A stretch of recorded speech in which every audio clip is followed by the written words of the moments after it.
You're listening to Panthers on Tap. I'm Curtis Rauen, joined by Bryson Karbley. We're just two fans sharing our love for the game in Carolina Panthers football. So join us, crack open a cold one, some bubbly, a little wine, some scotch. We don't care, whatever makes you sleep better at night. Before we dive into the episode, a little self-promotion. Stop what you're doing. Go give us a follow on Twitter at Panthers on Tap. Join the discussion on our Facebook group. We have over 2,500 members. You can listen to us wherever you get your podcast. Just search Panthers on Tap. We're back for another episode of Panthers on Tap. I think we took about a week or so off, and then we had minicamp return this week, so we thought we'd jump back on to talk a little Panthers.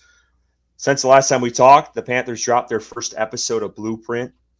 Before we get into that, Bryson, I'll ask you, how you doing tonight?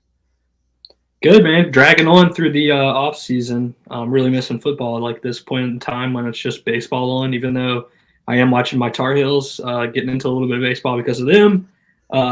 With just baseball and TV, this is the worst. Well, besides the finals of the NBA and, of course, NHL, but none of my teams being in it, really drags on through this time of the year. So struggling with that, but other than that, doing pretty well. Yeah, I'm on the baseball kick. Rocking the Brewers hat tonight. First in the NL Central right now. Won today versus the Blue Jays. A team that was supposed to be not very good this year and lost a lot of shit, and they're one of the best teams right now, so I'll take it. But yeah, Tar Heels. I saw that. I was disappointed. I don't think you've watched more than an inning of baseball in your life, so it's good to see you coming around to the sport. But hey, I gotta show off this. I gotta show off this beer here. This is from Incendiary Brewing in Winston. We used to do this all the time. We don't do it anymore much, but I decided to have one tonight. German style Weiss beer. I don't know if I'm saying that right or not. 4.7%. It's really light. Cool beer though. Nice cool can if you can see it. Check them out. I think they got a brewery in Raleigh. They got a couple, yep. One in Winston, one in Louisville. So they're expanding around the state, but pretty good stuff. But yeah, let's get into it. Let's talk Blueprint for a minute. For folks that don't know this, and actually before we get into that, I got to shout out Rauen Riot. They brought out their new merch, or they just sent these out. If you remember, Rebuild the Roar. That's kind of their mantra this year. So I'm wearing that as well. But the Blueprint episode, let's talk about that. The first one. I thought it was pretty good. They didn't go a whole hell of a lot into the intertwinings of how, I thought maybe they get into more of the draft. They really didn't touch on that yet. I think that'll probably be in these next couple episodes, but you kind of got a gist of, how Canales is around the team. They gave a little insight to some of the team meetings. We learned a little bit more about Brad Idzik, the young offensive coordinator. Biggest thing for me, Bryson, I took away, I think it was about middle way through the episode, is the 2.7 seconds thing from Canales. He has preached that really all offseason to the media, and then we kind of got to see a little bit more. And I think he mentioned it in a row, 2.7. It just kept going on about it. And I think that's going to be a key for Bryce Young and this offensive line this year, is getting the ball out quick and, working off of the run and the play action, but the quickness of Bryce and speeding up his feet. And that has been something they were, I think, trying to work on with him this offseason, and is still probably working on, is his feet in the pocket. He does get toesy, but he is a smaller guy. He kind of has to get toesy at times to see over things. So, but yeah, I thought that was probably the biggest thing I took away from it. And I'm happy about that, because I feel like Frank Reich and this old staff kind of neglected his fundamentals a little bit, and they didn't want to put too much on his plate. I don't know if that was the right call to make. I don't know. I don't think it was the right call to make, I should say, because of the disastrous season they had last year. But hopefully the offensive ship gets turned in the right direction. Then we also got a little bit of insight too into Ejiro Evero and how he's going to handle this turnover. And it sounds like he seems pretty excited with the staff he's got. He brought in a bunch of guys that were on his team in previous years in Denver and LA. So I think that'll be a little bit good for them, with guys with familiarity with his defense. And then the other one, and I'll let you go. I don't want to keep going through it all, but Derek Brown was another big takeaway too, because it kind of shed some light into his contract as well. Yeah, I mean, I think I echo a lot of the same points that you have. It wasn't really an in-depth, like, behind the scenes kind of thing like we talked about before we hopped on here, but I think that it really built the relationship with the fans and Dan Morgan, starting off and then getting into Dave Canales and more of his personality and his, I guess, concepts or philosophies as a head coach. So it was cool to kind of see Dan Morgan wake up at 5 a.m. and hit the Peloton and then do his little workout, then head to the facilities. And then, of course, learn more about Dave Canales as the episode progressed. And we didn't really get or hear a lot from Brad Idzik, up to this point. So seeing him work with the players and talk to Deontay Johnson when they signed him and say when they only line up one corner against you, we wanted somebody out there that we knew they fucked up if they lined up one corner against you one-on-one and you're going to be open. So I think they've really invested a lot with Deontay Johnson in that position and him really being that true number one for us, and that was cool to see. And Idzik out there running routes and kind of not being too far removed from his playing career, so still that young energy that I guess Canales brings as well. So really cool episode, but I'm excited for the next ones. Get behind the scenes with the draft and what they were saying about each player before they were drafted and who was on what side. I don't know if they're gonna really get too much into that part, but maybe we can catch a couple hints or a couple nuggets here and there. So it was cool. It was it gets you excited for the season for sure, knowing that Carolina has a head coach and coaching staff around him that has so much energy and is so focused on the relationship aspect of the NFL and valuing how they treat people more than really anything. Is really how you get that player buy-in. According to Dave Canales and Idzik and his whole entire coaching staff he brought with him. So I think that's awesome. We come from Matt Rule and Frank Reich of like guys that didn't really have personalities per se. They were kind of more robotic and not really this exciting new thing, really.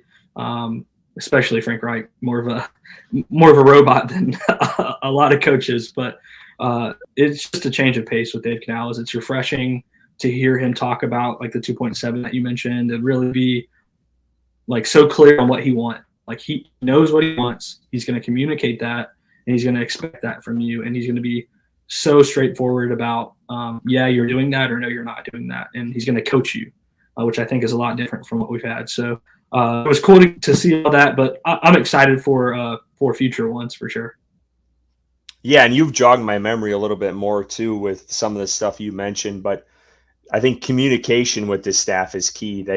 They've communicated very well with the players, like you just mentioned, of what they want and what they expect, and then they kind of explain why. They explain the why, and I know Bryce Young has talked about that a couple of times now. Of they've really done a nice job of explaining things of why they're doing this. And I don't know if he got as much as that last year, or they just didn't do a very good job at doing that. So that has been huge. And I think too, what I got out of it too is just the energy, the positive energy out of both Canales and Idzik on the practice field. Those guys flying around, they're in drills. I mean, they're covering guys, and it's in previous regimes, I feel like it came off as cheesy, but I think this has been very intentional by this staff.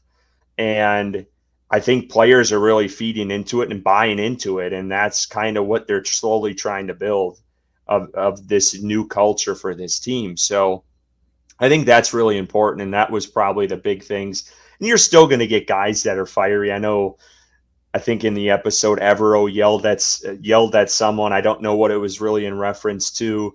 There was, I think, the D-line, or it was the offensive line coach maybe. Yeah, really getting into the guys. You got to see the personality with Shai Tuttle and Derek Brown giving each other shit the whole time. That was cool to see.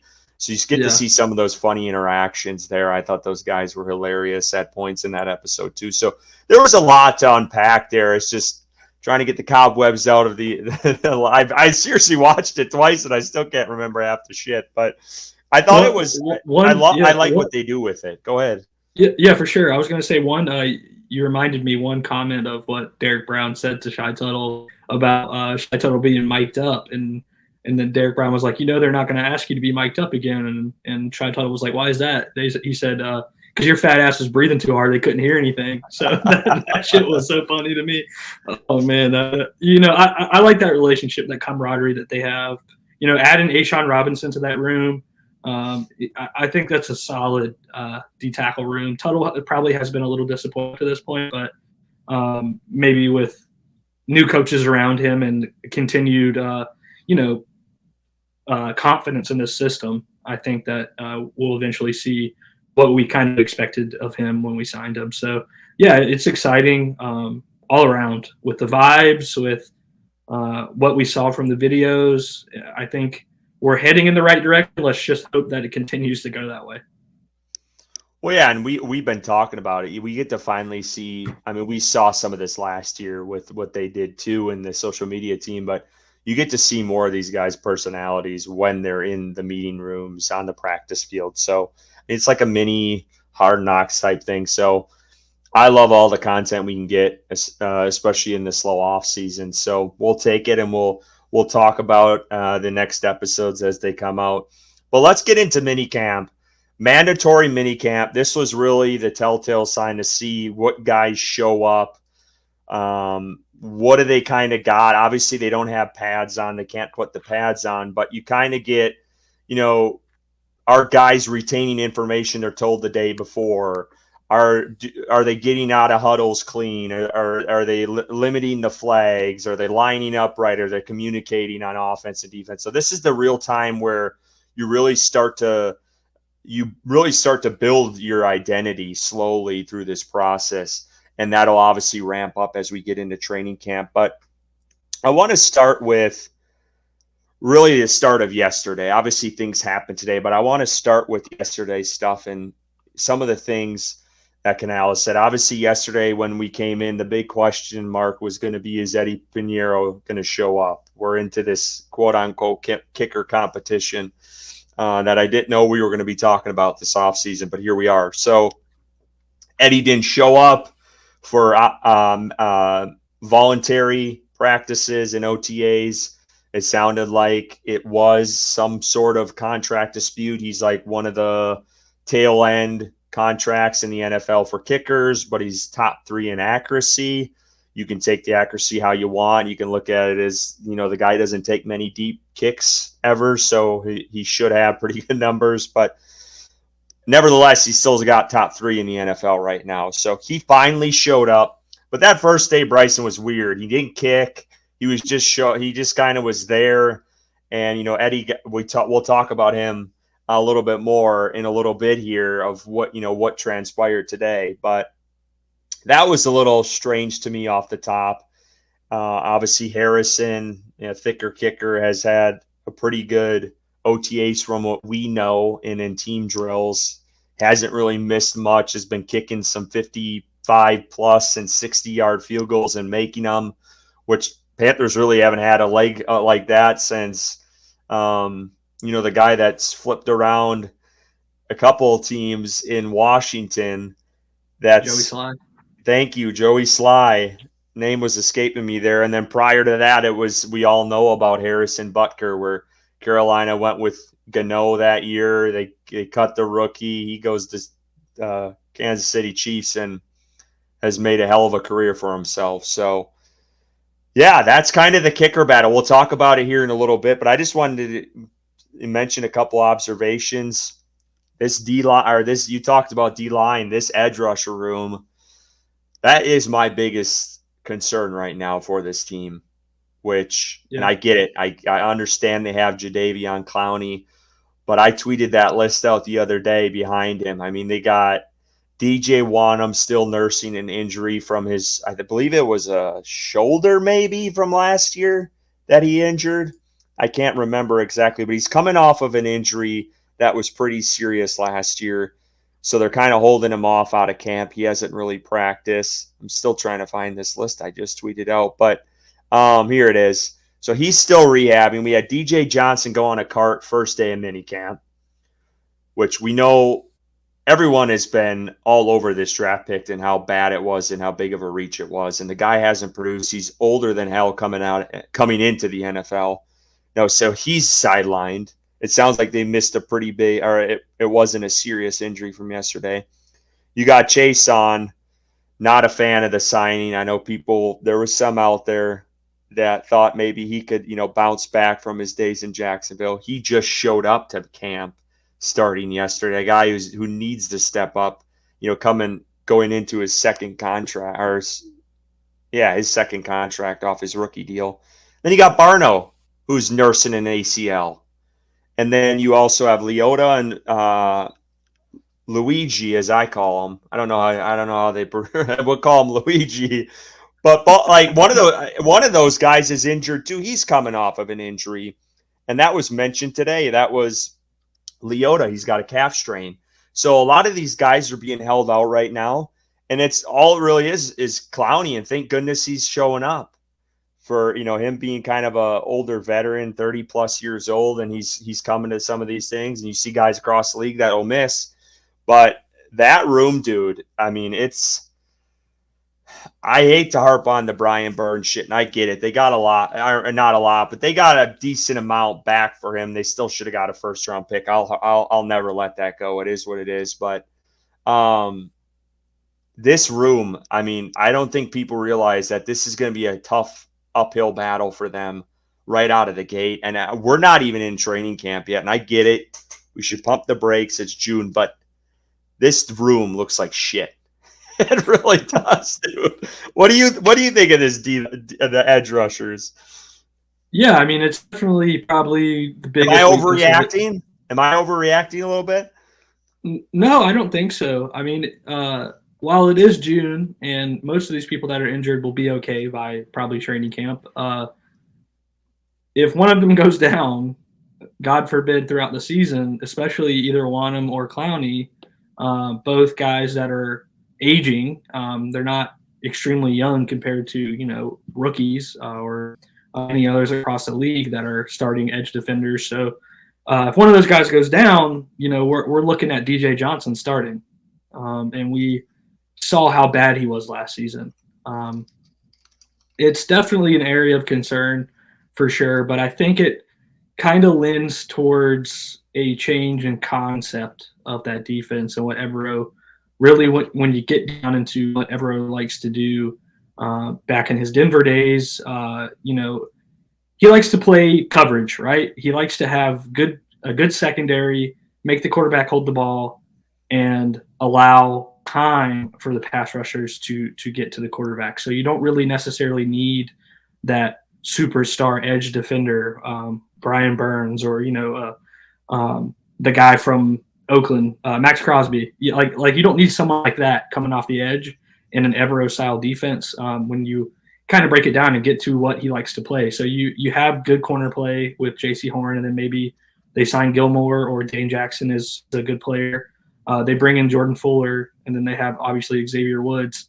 So they want to play coverage. They want to make the quarterback hold the ball, and then that allows time for these, not top tier edge defenders. Clowney, obviously the best one we have at this point in time, to get to the quarterback. So maybe there's pressure from up the middle with Derek Brown or Ashawn Robinson or Shai Tuttle, but yeah, I mean, edge is definitely a concern.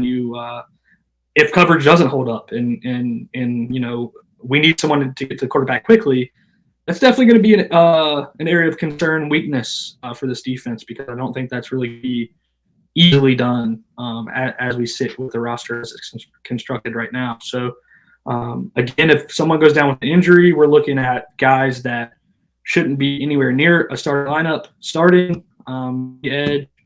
And, yeah, I mean, that's just that's scary. That's really scary. So I get your concern, and I think it's validated. So we'll see how it plays out. Hopefully these guys are all healthy going into training camp in week 1 of the NFL season, and we'll go from there, I guess. And the question I want to ask fans, because I've seen people online like, you're panicking, whatever, in this. Look at that list And tell me, besides Clowney and Wanham, are these guys playing on any other are starting on any other roster? DJ Johnson, Kalavion Chaisson, who, if you went to Jacksonville's Twitter page, and I get it, it's Twitter, whatever, but most of the damn time, these fans watch these games, they see more shit than we do because they get to see these guys every freaking Sunday.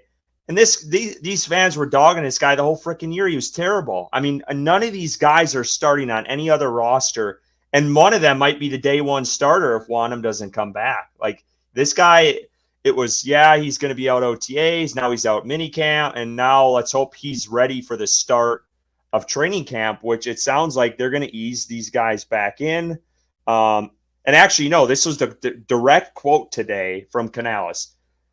Wanham still has a ways to go. A ways to go. You take that for what it's worth. Remember last year, and I get it, it's a different staff, about the Sanders injury and how that lingered and lingered and lingered on, and we're getting a ways to go. So we'll see. I mean, this guy might not be ready for 2-3 weeks into training camp. I don't want to put that. I'm not trying to throw that out there, but people need to realize when they start bitching about the edge rushers and not getting pressure on these quarterbacks, this is what's going to come back to. And you talk about the cornerback room. If you're trying to rely on corners to hold these wide receivers and tight ends for the defense to get pressure, we're an injury away of J.C. Horn from going to a cornerback room with Dane Jackson, Troy Hill, Deshaun Jameson, Boodle, yeah. I get it. Panthers aren't in a win now. This isn't a win now season. We're starting at a rebuild here. But if you don't want to put these guys high and dry, I think it'd be a pretty wise decision for Dan Morgan to walk his ass across his yard and go knock on Gilmore's door and sign this fucker tomorrow. Let's get this shit going. Because, I mean, these guys, this room, I mean, and both of those positions, they're an injury away from being a disaster at those positions. Yeah. And we haven't even talked about the linebacker position. And it sounds like Shaq Thompson has, he's flying around, and it looks like he looks good based off the beat reporters that are there at these mini camps. He's coming off of that injury, and it looks like he had a growing injury too as well this offseason from today when he talked. But that guy's not getting any younger. And I get it. Josie Jewell, it sounds like he's been playing well. I know that's your guy. You've been all full steam ahead on Josie this whole time. So I hope you're right. I really do. But man, I think this defense is, and we're not even talking about the offense yet. The offense that was the worst in the NFL last year. We're talking about the defense that was supposed to be the cornerstone, or was the cornerstone of this team last year, if there was a cornerstone. I don't even know if you could say that. But man, there is some things people need to be a little concerned about with this team going in. And I get it. I mean, it's a rebuild. I understand, but man, it could get hairy there in training camp. One point that I want to add though, about this team is, if there's one defensive coordinator in the NFL that can get the most out of players that we don't know their names, we've never heard them before, it's our defensive coordinator. It's Ejiro Evero. I think he is hands down one of the best in the league. Defensive coordinator. He's interviewed multiple times for head coaching positions. He's going to be a head coach soon. He is a damn genius when it comes to getting the best out of players. And maybe this just gives me a little hope knowing that, maybe Chaisson does get better. Maybe Dane Jackson improves to be a solid cornerback too. Maybe Jameson to step up. Maybe Jamie Robinson, who was, talking all this talk last season, didn't play at all really. And then maybe this year he takes a step forward. So I think what gives me hope with the lack of depth on this team is that coach, and knowing that he specializes in getting the most out of players that really aren't known league-wide as best at their position or top 50 at their position in the league. So I think that kind of gives me a little bit of hope. But again, you can only expect so much from the players. Jesus, if I can talk. The players on this roster, just looking at it on paper, right? There's not a lot of depth behind Jadeveon Clowney and J.P. Horn. We're not looking at all stars, and so yeah, I understand where your concern's coming from, but I think Evero is gonna work some magic for this defense again in year 2. And that's the one thing I'm holding on hope for, is that, because I'm stubborn to a point with him, because I he was one of my top coaching choices for this offseason for the Panthers. I think he's a hell of a coach, and I could see him gone after this year. I think it's only a matter of time. He's going to finally get that call where someone's going to offer him it and he's going to want it. So I agree with you. I think that helps, but it's people. I'm just throwing it out there now because I can see it already. Bunch of people bitching in July and August when they see preseason games, and you see a big old fat 0 on the sack chart in a game when guys are just struggling to get pressure. But I mean, I think Clowney will be all right. It's just, is he going to stay the form that he did in Baltimore with a really good D coordinator and a lot of good players there? We'll see. I don't know. That's tough to predict too. So enough about the defense. Let's talk about the offense, because it sounds like, Dave Canales had some really good praise for Bryce Young. He said these last 2 days have been his best days he's seen since he's in this system. He said today, this was on Tuesday, he said today was by far Bryce's best day, just operating the offense, getting out of the huddle, going to the line of scrimmage, moving shifts and motions, using cadence, figuring problems out with protections. It was a great day for Bryce Young. So a lot of high praise there, which I like to see. That's what I want to hear. I do still think Canales believes that this offense needs to, pick things up a little bit. In a couple of times in OTAs, I heard him talking about that. Offense still is trying to get things together. So that's good to hear that there's some progress there, even into minicamp. And then just from what we've seen on reporting from the beat writers is Bryce Young's connection with Deontay Johnson. I feel like that's pretty strong out of the gate, and that's a good thing. And I hope that is what we see in preseason. I'm going to hold my breath until I see it in actual games, because we saw it last year. We get excited on a play here and there, and then shit doesn't happen in the game, and you're shaking your head. So it's promising so far. That's kind of what I would say out of it. All of it is promising to see that, this offense is, and Bryce Young is starting to pick things up. Yeah, for sure. Connection with Deontay Johnson and Bryce Young, like you mentioned, is definitely clear and obvious from day one with this team and practices and into minicamp. It seems like I'm on Twitter and every other tweet is Bryce just threw a touchdown to Deontay Johnson. He was wide open. Deontay Johnson has, been on record. I believe he had an interview recently saying he wants to be the best operator in the NFL, and he has been top 5, top 10, and he wants to, be that number one guy in the league at separation. And I think he has the ability to do that. And he's playing on a tier. He's got a lot to prove. I think he's obviously trying to do that. Now, that's promising, but what's not promising is not seeing your first-round rookie wide receiver getting these reps at minicamp and him being held out due to a lingering hamstring injury. I understand that Canales said if it was a game week, he would be practicing, he'd be ready to go. But, these are very important. This is an important time for Xavier Legette to build that chemistry with Bryce. Albeit it's minicamp and, he's still got training camp to go. The more that you can get, the better when you're a rookie coming into the NFL at any position, especially at wide receiver when you're trying to build chemistry with a quarterback. So that's not promising. I don't know if I'm hitting the panic button right now on Legette, his injury situation, but solely probably based off of what Canales did say in his interview about, him being ready to go if it was game week. But I think him missing these reps is definitely not a good.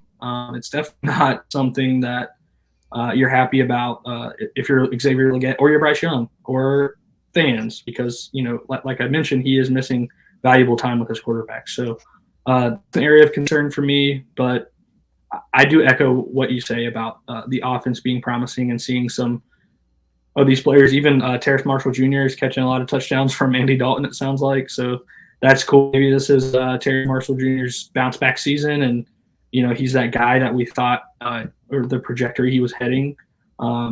Just a couple of years ago, catching a couple of touchdowns and having a couple 100 yards receiving. So that'd be great for Bryce Young. But yeah, I think that's probably it up to this point.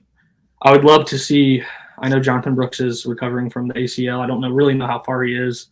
Sounds like it's probably going to be a while before he sees any practice time in regards to that recovery from that ACL injury, which we knew about when we drafted him. But I would love to see him on the field just because I think he's going to be an electric player as well. But yeah, I think that's pretty much it up to this point. No other notes that I can think of as of right now.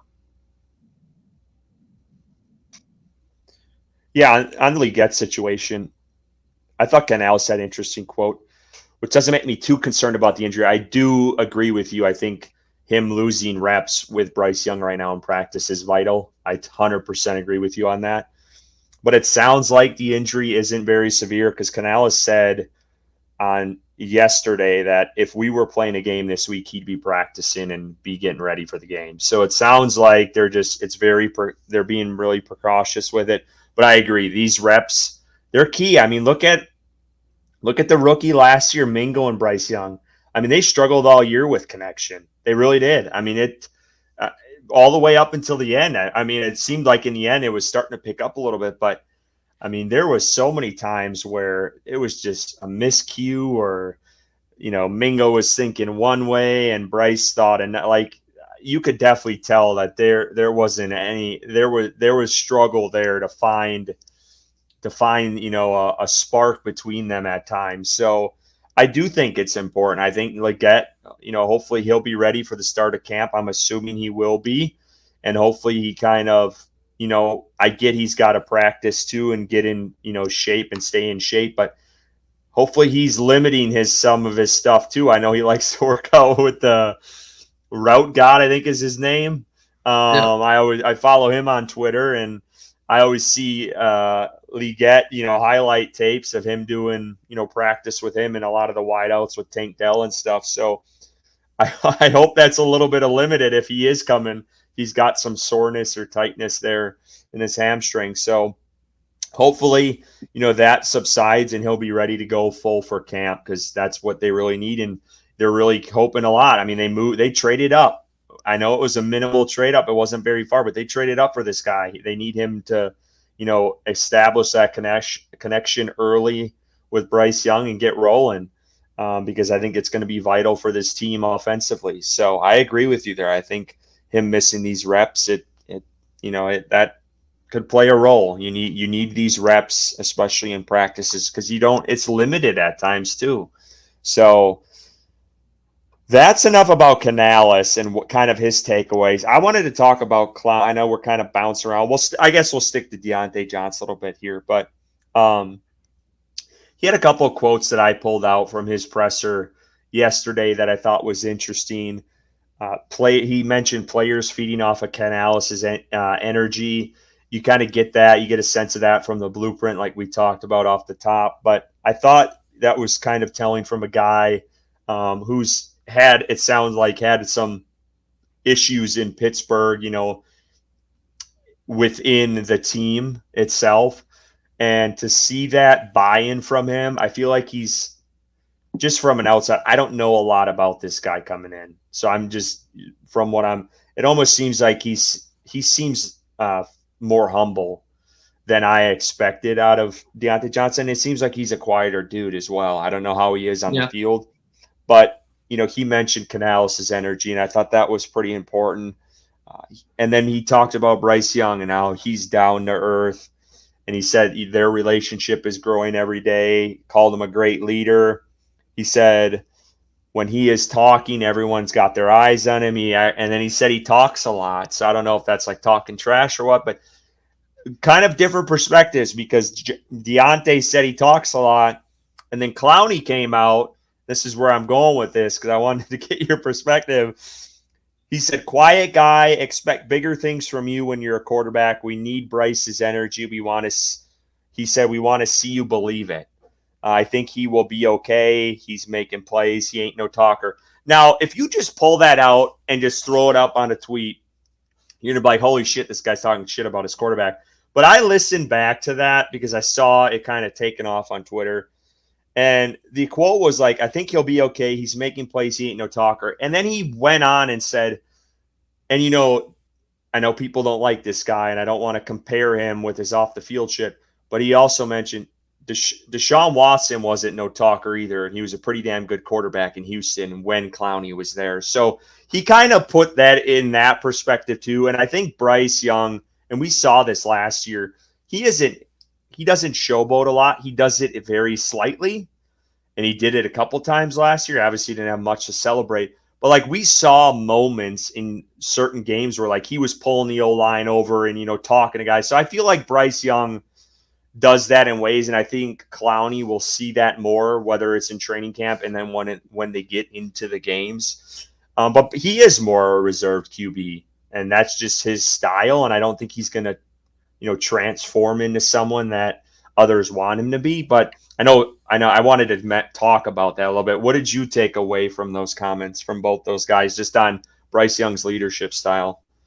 Yeah, I think that's just Clowney trying to elicit more from Bryce. I think Bryce obviously is a more reserved guy, like you say, personality-wise overall, but that's just Clowney being around the league, seeing different quarterbacks, and just letting Bryce know it's okay. We want you to be this. We want you to do this. So I think it's Clowney showing leadership, being that veteran leader that he was brought in to be, and just trying to bring that out of Bryce. And I think positives would come from that. People respect Bryce Young. People know what he's capable of, and Bryce is just more of a reserved person overall, and that's okay. But again, I think it's just Clowney trying to get Bryce to be more comfortable, to be in that position, to call people out or get people going. Be that excited guy to get on the field and just that vibrate off of him through vibes and energy. I think so. I would imagine he is a little bit more talkative with the offensive room, especially his wide receivers. So I could see Deontay Johnson probably having a different perspective than Clowney on the defense and the edge room. So maybe he's just working on that and not as talkative to the defense as he is to the offense. And Bryce, we know we're not shying away from it. Bryce has things to work on, and this might be one of them. But I think there are way more important things going into year 2 for Bryce to focus on. So I think Bryce is fine. I don't think his leadership is lacking in any way. Like you mentioned last year, we saw it multiple times, and bringing the offensive line together, bringing the wide receivers together and talking to them and really trying to get them to buy into what they were doing. But unfortunately, I don't think the talent was there, no matter what anybody said to them to get them to play well.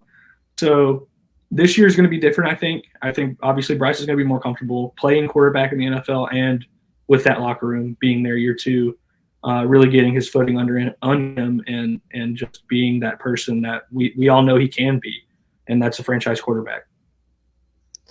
Yeah, I wanted to talk about a couple other guys, and this was mentioned by Canales of a couple guys that have stuck out in minicamp. And again, I'm taking everything with a grain of salt because we've saw standouts from training camp and some other in past years, and then these guys don't do jack shit. So it's like, yeah. But a little bit different. Derek Brown, obviously, guy's a monster, got an awesome contract. But he mentioned him. He mentioned Chuba Hubbard.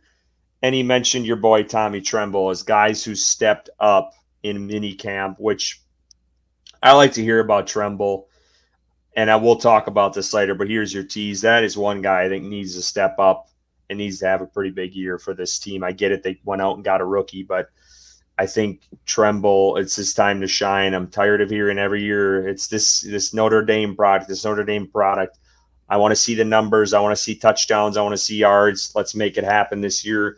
This tight end room has been an embarrassment this last 5 years. So I hope he steps up. But I'm glad to see that. And I think Chuba has also got a chip on his shoulder. He put up 900 plus yards last year, and they go out and draft a rookie. So they're clearly sending a message to him that, they're not satisfied with that room and they're going to keep adding. And, I like Chuba with a chip on his shoulder. I think he did it last year. They brought in Sanders, played better than him, and took the job and ran with it. So I'm excited kind of for both of those guys to see what they can do this upcoming season. Yeah, absolutely. I mean, we all know I'm a big Tommy Tremble fan. I think a lot of the lack of action comes from the systems that he's been in and the lack of quarterback play. Last year, not so much Bryce's fault with the offensive line issues, but prior to that, lack of quarterback play. I think Tremble, when Bryce has time, is going to be a reliable target, and I think we'll see that this year. But yeah, I agree. He definitely does need to step up, and I think we did see some drop passes from him last year, and we can't be seeing any of that if he's getting minimal targets again this season, but I don't think that's going to be the case. Chuba, of course, that great year. I think he is a good running back. I think this team views him as more of a change of pace style running back, which I think he fits a little bit better than being the number one running back on an NFL team. So they go out and they draft Jonathan Brooks, obviously, and you still have Miles Sanders on the roster. I think it's going to be more of like a timeshare, and that's going to be based off of Brooks' ride health, the hot obviously. hand.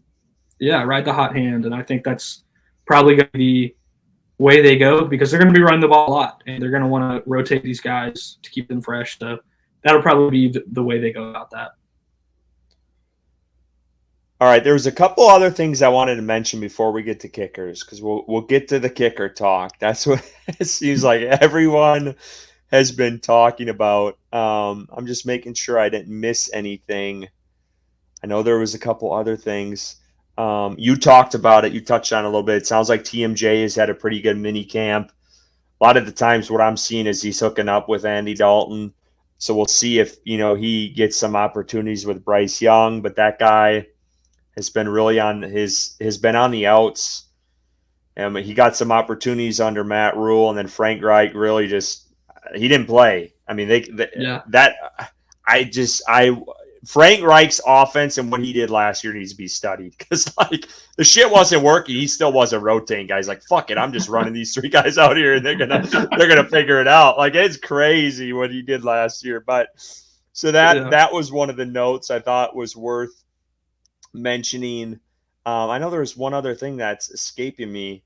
The kick. I wanted to talk about the kick returners first before we got into kickers because I was curious about this because Canales made it seem like when he talked on Tuesday, he said with the new kickoff rules, it's going to be a great opportunity for someone. So it sounds like they might have a few guys in mind for that position, but I think this is going to have a bigger impact on the league than most people think, this kickoff rule. Because if you watch the XFL, and I watched it a little bit in years past, not so much this year, but they had the rule in place when I was watching, and you would get some pretty big returns out of the new style of play where if you kick it in the end zone, it's basically you get penalized. You got to try to kick it within or in play so that the player can return, and then they have also more opportunity because the guys are closer together. So I think it's going to have a big impact across the league. And,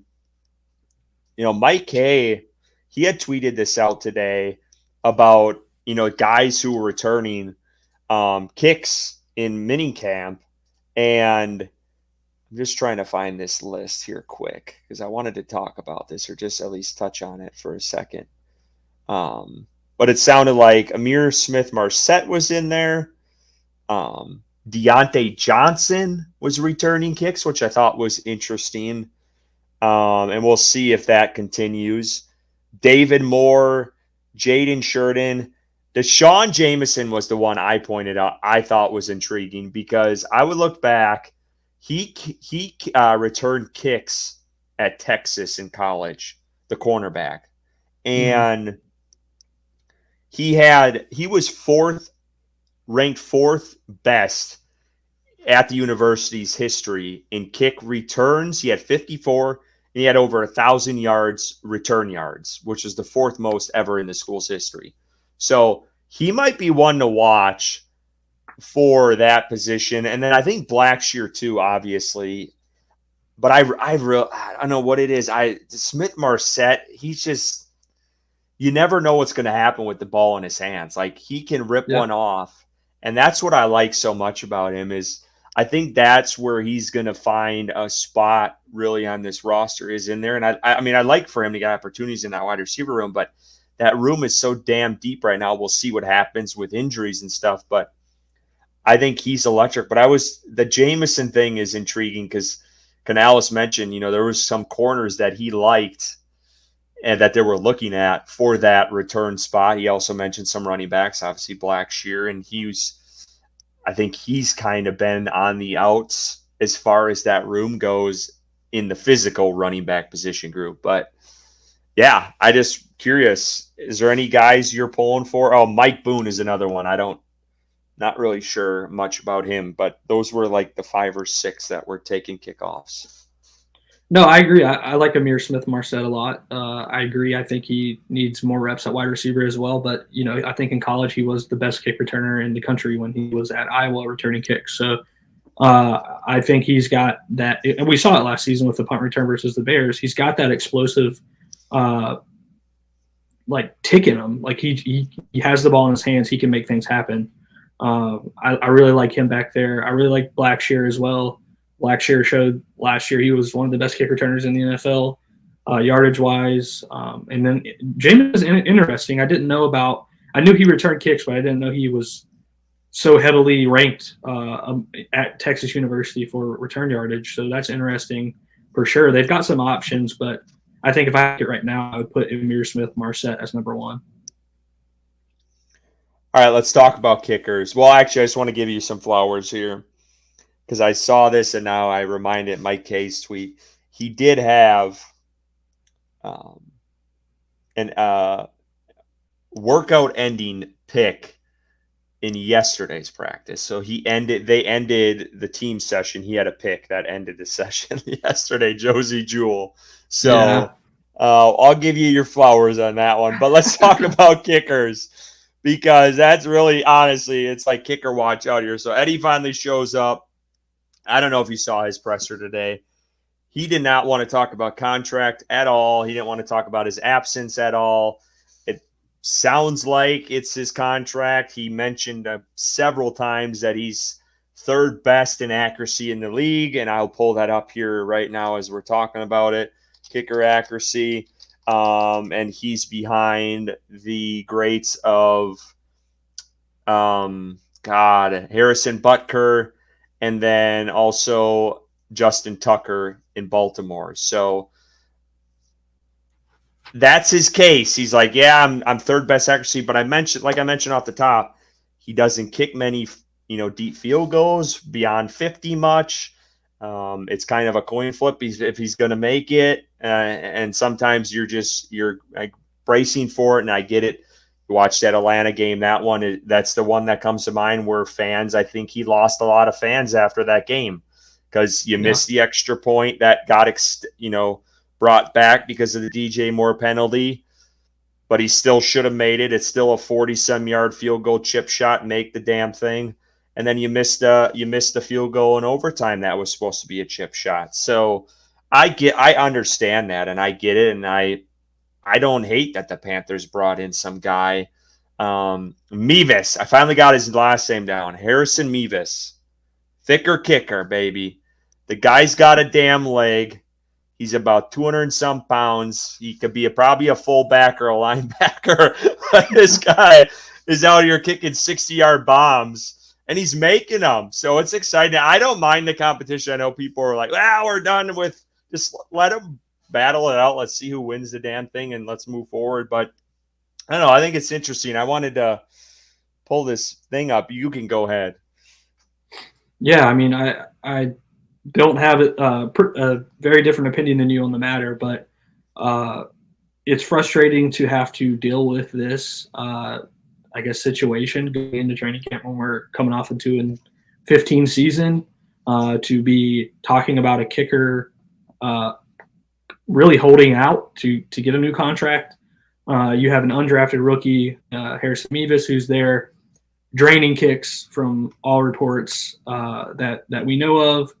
I think Pinheiro, while he is accurate, like you mentioned, didn't they punt from the 39-yard line last season because they were worried that he couldn't make the kick from the 39-yard line? Like, that's not – you're not one of the best kickers in the league when your team is punting from the 39-yard line. However, I will give him a little grace for the only fact of how fucked up that staff was. That's the only grace I'm giving him. I'm serious. Like, seriously. Yeah. This is the same staff that I just mentioned rolled out the same 3 wide receivers every fucking game and it didn't work. They weren't separating. So, like, I understand, but I get it. Like, he doesn't have a big leg. It's been like he just never has had. And it sounds like he's been kicking some 50-plus yard hit, like 55 or something today. I think he was 2 for 4. Eddie was today. Eddie finally kicked today. He was 2 for 4. But I get, like, I agree. Like, it sounds, I guess it's proven really up to this point of what we know is Mevis has a stronger leg than him. Like, I think that's pretty damn clear. It's just, can he keep the accuracy? So it's like, we'll see what happens. We'll see how it, progresses. But yeah, I agree with you. I apologize. I cut you off there. No, it's okay. Here's an idea. Why not keep 2 kickers? You got Pinheiro from the 30 and in, or the 40 and in, if he has that leg, which I don't know if he does. And you got Mevis from 40 and out. if you're concerned about it. You got 2 kickers, as they say at other positions. I think they say this at quarterback. I think this works. You got 2 kickers. You got no kickers. Yeah. Now you got to go with one. I think we'll see how it shakes out. Like, I think you're going to get the bet. Someone's going to crumble. Like, and I've talked about this before. Kickers, it's all about confidence. I think a lot of people understand that. And when someone loses that, it is just a total downhill, tumble to the ground and blow up type. That's just how it works. And we're gonna see which guy can handle the pressure. And Eddie said it today. I thought it was, I can't remember who asked it, which beat reporter, but they asked, have you had any conversations with Harrison? And Eddie said, hi, bye, and that's it. Like, this guy is like, he's focused on, he wants a new contract. He said today he wants to be the top kicker in the league as far as accuracy goes. That's his goal this year. He wants to, and he's not far behind. I'm looking at it right now. Justin Tucker is 90.2% accuracy. Harrison Butker is 89.1%. And Eddie Pinheiro is 89.0. So he's 0.1 away from Butker, and he's 1.2 away from Tucker. But when you look at it, you look at the games played, Tucker has played 140 more games than him, and Butker has played 54 more games than him. So, like, you gotta let's see this play out. This guy Eddie hasn't kicked he hasn't been in this league very long, so we'll see. I mean, I've liked Eddie. I'm not gonna, like I said, I want to see what happens in games between these two and let the best man win. I'm all for that. If you can find, if you can get Harrison Mevis, who's drilling 60-yard field goals and isn't missing easy 40-yarders, hell, I'll take it. But we'll see. We'll see how it shakes out, and we'll see what these guys do actually in the games, between the lines when it matters. And we'll get the best guy out of it. And let's hope the Panthers don't make the same mistake they made several years ago when they should have never, and I will lay on this sword forever, got rid of Butker. So let's leave it there on the minicamp. Let's go to this. So we'll end on this. And we were talking about, or we haven't mentioned our players before, but we were just briefly talking about this before the show. Top 5 players who need to step up this year. So obviously players that were on the roster last year. Do we want to just go 1-1, 2-2 type thing, Bryson? Does that work for you? Yeah. So I'll start with 5 and then go down. Let's start 5. You can start off with 5. Okay. At number 5, I have the second round pick last season in Jonathan Mingo. I know I've been a big defender of his. He was under the same coaching staff as Bryce Young, deserves the same grace that Bryce Young gets. But we did see some pretty head-scratching things from Mingo last season. This is a wide receiver they invested an early second-round pick in, was supposed to be that guy, in year one in the NFL. I think he does need to step up going into next season. I think he will. Still have hope that he's going to be a good player for this team. I think he has all of the qualities that you need in a good wide receiver in the NFL. Just a better coaching staff, first of all, and second of all, that experience in the league, learning how to play against NFL caliber talent opposite of him. So at 5, I have Jonathan Mingo. Yeah, and preface this again. I mentioned this a little while ago, I believe, but I would want to say this again. We did not share these lists before this show. I also have Mingo at 5. I think he needs to step up. I have not, and I've been trying to look through, beat reporters on Twitter and some of their articles. Haven't heard much about Mingo lately. Yeah.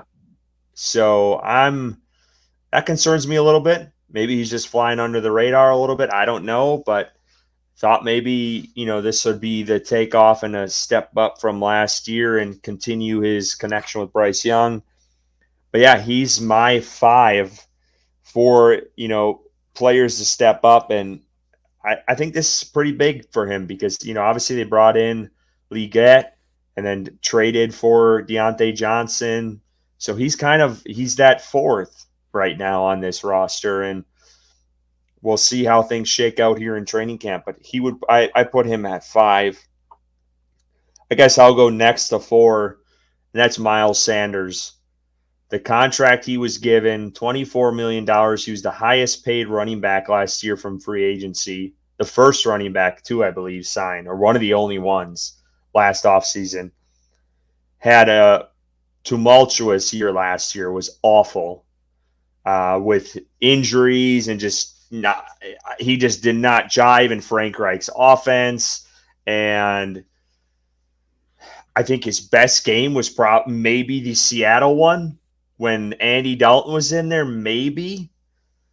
But I mean, I don't even know if you can say that. He just never clicked last year. And even he got his interview this week, and he said they asked him how much did you think about last season. He said about 5 seconds, and he moved on.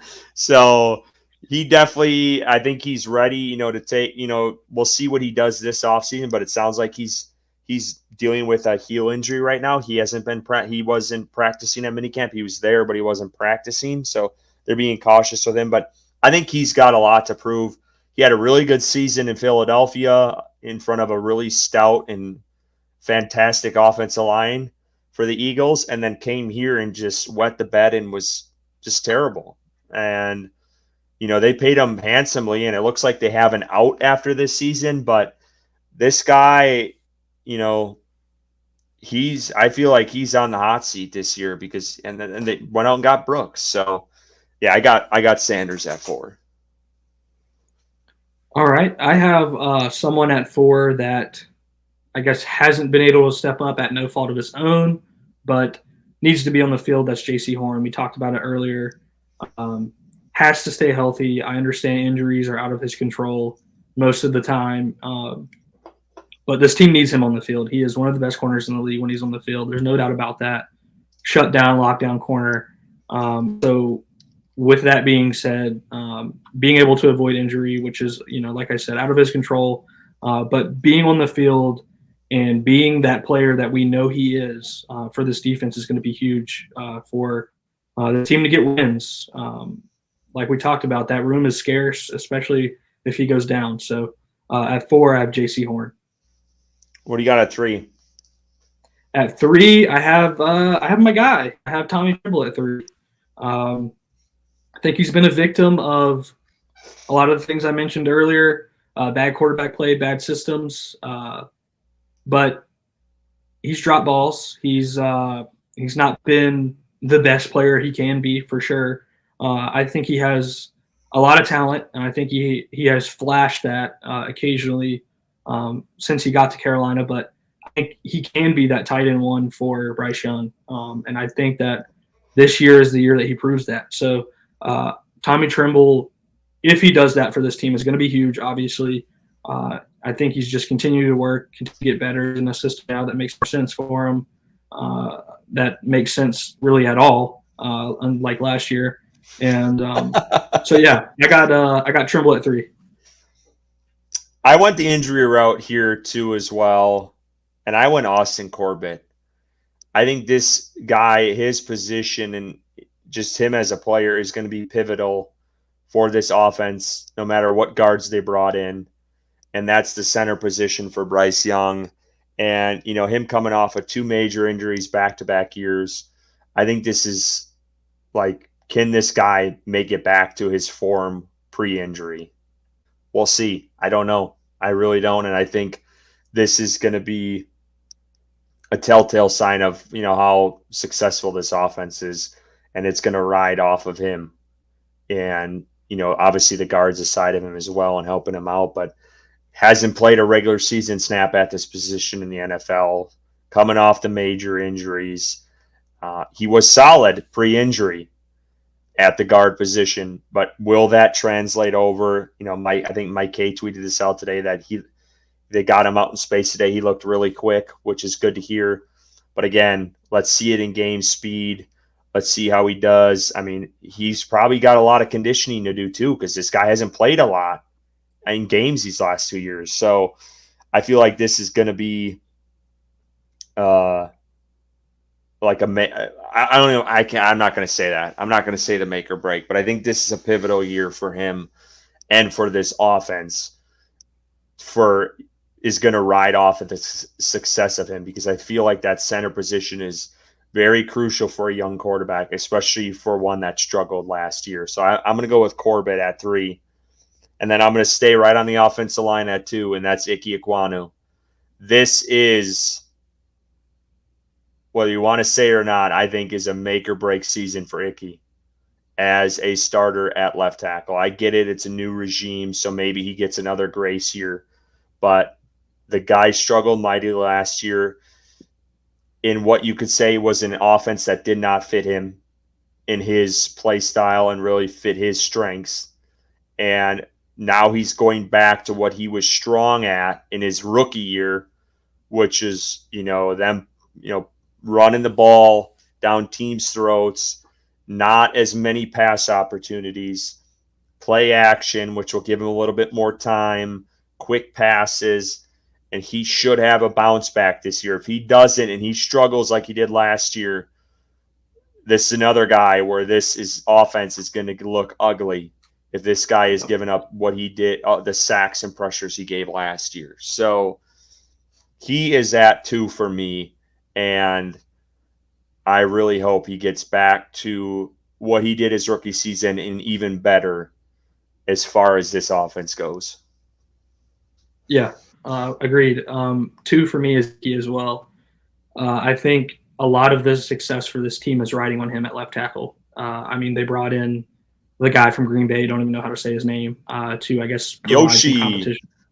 Yeah, to provide some competition behind them. But I agree, this is a make or break year for Ike. If he has the same stupid looking plays that he had last season, where he's just plainly getting beat or not picking up the defender coming off the end, trying to go inside and help the guard, I think he's done at left tackle. They might try to move him to guard and work him in there, but you just can't have that with a quarterback who's undersized, who's trying to learn the position, trying to become a better player, and he has to worry about his blind side. So Ike, if he plays well, I think the team will play well. If he plays terrible, that we're going to be looking at some of the same shit that we were looking at last season, unfortunately. So a lot is riding on left tackle. I hope he takes that step forward.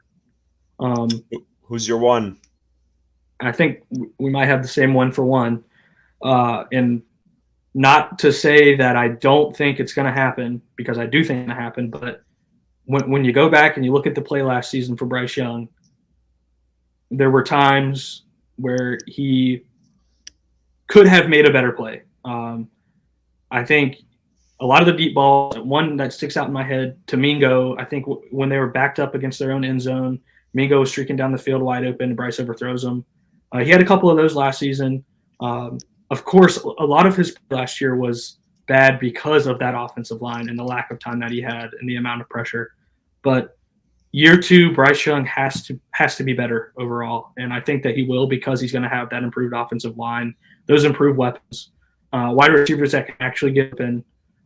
So I think Bryce Young obviously is the most important player on this team and has to be better overall than he was last year. I think he will be. As a matter of fact, I know he will be. I have much confidence in him and his abilities that I think he's going to be our franchise quarterback for a long time in Carolina.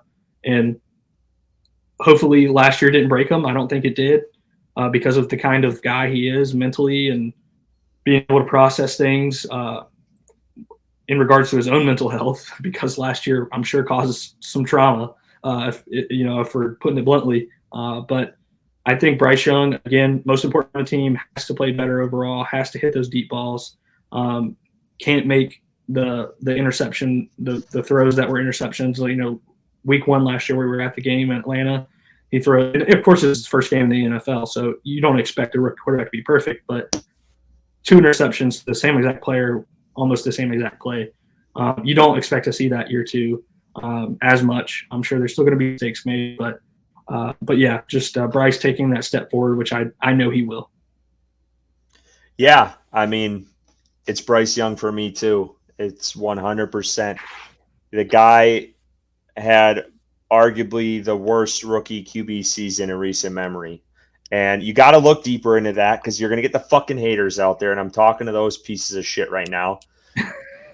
You had an awful coaching staff, an awful offensive play calls, an awful offensive line, and terrible targets across the board.